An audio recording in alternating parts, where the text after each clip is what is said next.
Building skills for health continued. The last time we met, we discussed communication.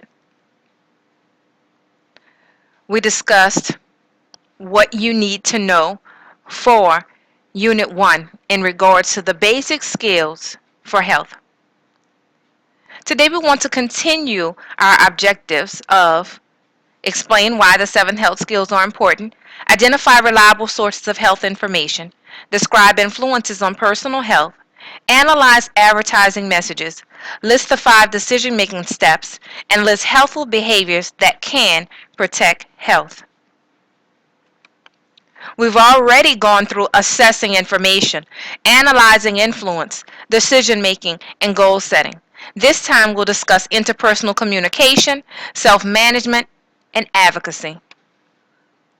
Health skill number 5, interpersonal communication. Communication, as well as thinking, is basic to our existence. Social health, the condition of a person's relationships, is important for overall health. Being able to communicate effectively with others is one way to ensure your social health. The basic definition of interpersonal communication is the exchange of thoughts or feelings between 2 or more people.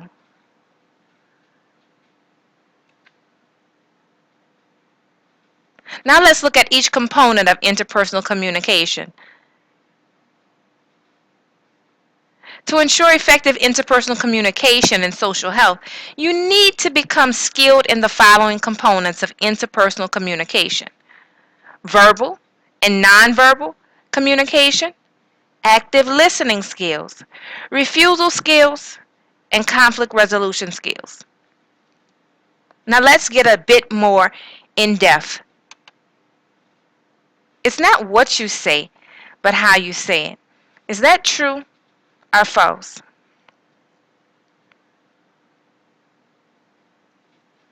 Have you ever listened to what a person says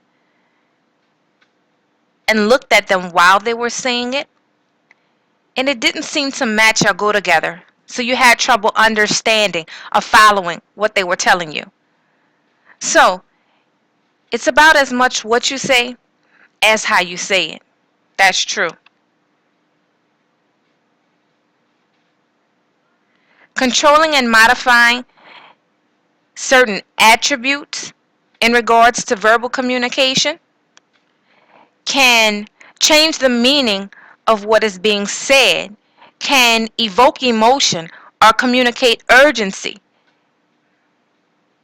How something is said, at least it's as important as what is said. Is the word yes a good or bad word? Some of you may have thought, well, it depends on how you say it. If I say yes, it may seem to be a good word with a good meaning. If I say yes, that may seem to be a bad word with a bad connotation or meaning. Verbal communication has to do with pitch, the rise and fall, highs and lows of your voice, volume, the intensity and loudness, pacing, the speed of delivery, emphasis, the vocal push that makes a word or words stand out. Nonverbal communication, nodding your head up and down to show that you agree, or shaking it left to right to show that you disagree, shrugging your shoulders to say, I don't know, or I don't care, avoiding eye contact with someone speaking to you, which may tell him or her you are embarrassed or uninterested. When a person uses actions, body language, or facial expressions to convey messages to others, that person is using nonverbal communication. Have you ever been talking and realized that no one was really listening to you? How did that make you feel? Well, for this reason, we need to be active listeners, another part of our communication. Being an active listener It's a form of listening and responding that gives your attention to the speaker so that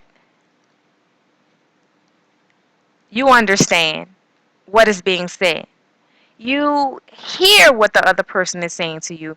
You then provide feedback to the other person about what he or she has said. Let's look at what an active listener looks like. An active listener faces the speaker and makes eye contact.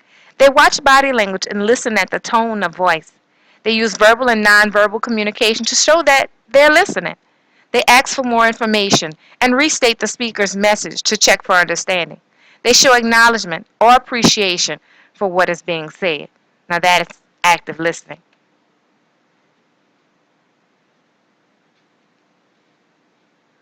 Refusal skills. Learning good refusal skills or how to clearly say no will protect you and your friendships. Not just today, tomorrow, but for the rest of your life. Have you ever been afraid that if you said no to someone, he may no longer be your friend? Saying no can be very hard, guys, but it is important that you stand up for what you think and believe. So, how do you do that? There are four essential components of an effective refusal. One, use the word no. Two, use nonverbal language that supports your no. Have a serious expression. Use eye contact. Stiffen your body. Use a hands-off gesture. Turn your body away or walk away.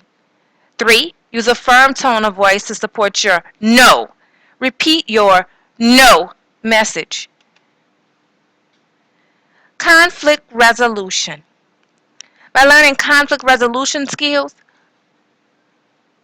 you can settle disagreements peacefully.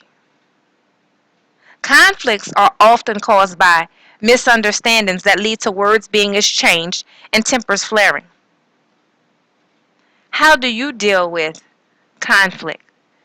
Is it positive or negative?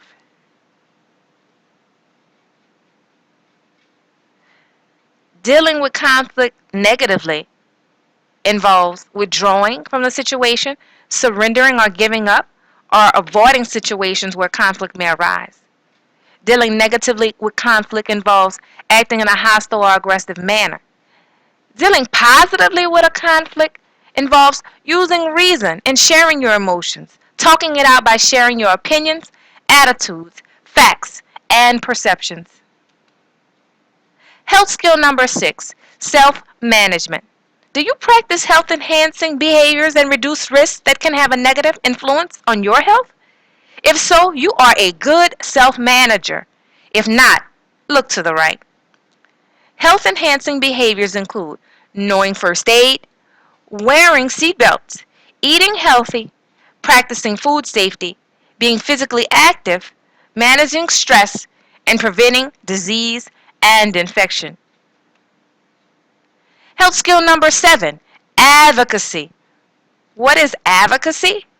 Well, when you support a particular action or cause that you believe in, that's advocacy. When you try to influence others to change the way they think and act, you are being an advocate. Become an advocate today. Select the cause, find the facts, determine a purpose, find out who has the power to change the issue, develop the message you want to share, make a presentation, join a group, write a letter to the media. What will your cause be?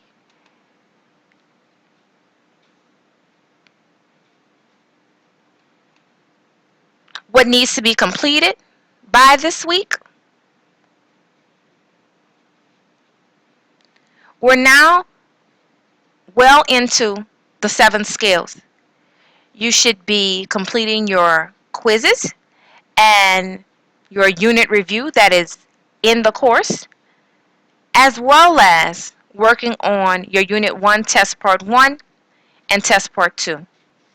Again, we're well into the 7 skills. You should be wrapping it up, completing your 1.06 quiz, completing your unit review, and your Test Part 1 and Test Part 2. At the end of Week 2, we will be getting into Sense of Self, which is in Unit 2. Thanks for joining me today. Please let me know that you have viewed the recording by logging into http://